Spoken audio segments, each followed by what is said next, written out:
بسم اللہ الرحمن الرحیم۔ السلام علیکم سامعین، الحمد اسلامک سٹوریز میں خوش آمدید۔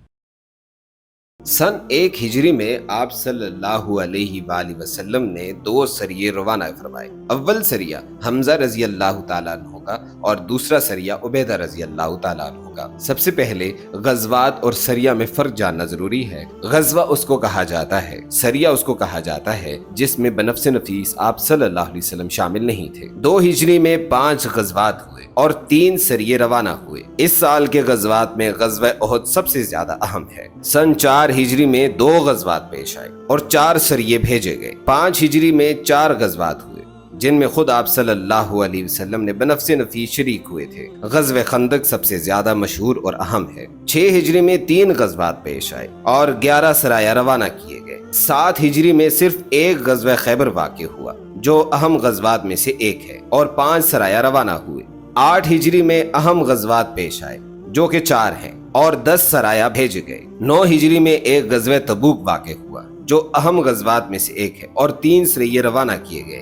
10 ہجری میں صرف 2 سریے روانہ کیے گئے۔ اسی طرح غزوہ کے مفہوم میں مورخین کی اصطلاح میں نہایت توسع ہے اور یہی وجہ ہے کہ غزوات یا سرایا کی مجموعی تعداد مذکور صدر بیان کے مطابق 66 تک پہنچتی ہے، ورنہ ہمارے عرف میں جہاد اور غزوہ جس اہم جنگ کو سمجھا جاتا ہے وہ ان تمام واقعات میں صرف چند ہی ہیں جن کو ناظرین کے سامنے بیان کیا جاتا ہے۔ ہجرت کے 7 مہینے کے بعد ماہ رمضان المبارک میں نبی کریم صلی اللہ علیہ وسلم نے حضرت حمزہ کو 23 مہاجرین کے ساتھ امیر لشکر بنا کر بھیجا اور ایک سفید جھنڈا عطا فرمایا اور قریش کا ایک بہت بڑا قافلہ کی طرف روانہ کیا۔ لیکن جب یہ حضرات دریا کے کنارے پر پہنچے اور باہمی مقابلہ ہوا تو مجدہ بن عمر نے درمیان جنگ اتر کر جنگ کو روک دیا۔ پھر شوال کی 1 ہجری میں حضرت عبیدہ بن الحارث کو 60 آدمیوں کا لشکر بنا کر بطن رابع کی طرف ابو سفیان کے مقابلہ کے لیے روانہ فرمایا۔